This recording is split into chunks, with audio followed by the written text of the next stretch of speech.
تو فرمایا وہ ہو یتولی الصالحین، وہ اللہ نیکوکاروں کے سرپرست ہیں۔ اس لیے جو اللہ سے بنا لیتا ہے اس کے ہاتھ لمبے ہو جاتے ہیں۔ کہتے ہیں نا لوگ اس کے ہاتھ بڑے لمبے ہیں، سچ بات پوچھو تو اللہ والوں کے ہاتھ بڑے لمبے ہوتے ہیں۔ کیوں؟ کہ اللہ والوں کے ہاتھ اللہ کی جیب میں ہوتے ہیں۔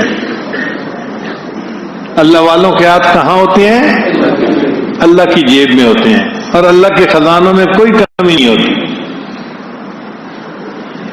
رابعہ بصریہ اللہ کی نیک بندی اپنے کمرے میں سوئی ہوئی تھی، ایک چور آ گیا۔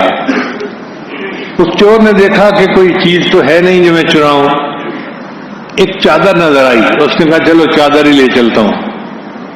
اس نے چادر اٹھائی، جب جانے کے لیے دروازے کی طرف دیکھا تو اس کو چکر آیا اور آنکھوں میں نا اندھیرا آ گیا، تو وہ گھبرا گیا، اور اس گھبراہٹ میں اس نے وہ چادر پھینک دی اور دروازے سے باہر نکلنے لگا۔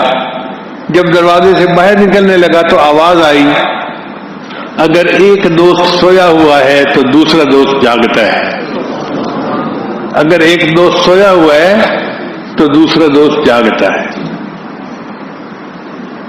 اگر ہم اللہ کے بن جائیں گے تو اللہ تعالی ہمارے بن جائیں گے، وہ ہمارے حالات کو بھی سنواریں گے، ہمیں رزق بھی دیں گے، ہمیں عزتیں بھی دیں گے۔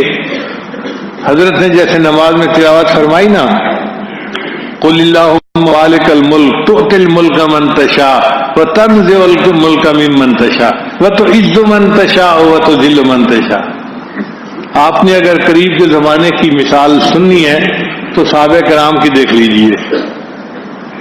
غربت تھی، اسباب نہیں تھے، کمزور سے لوگ تھے، مگر اللہ نے انہیں عزتوں سے نوازا، اس لیے کہ وہ اللہ کے بن گئے تھے، پھر اللہ ان کے بن گئے۔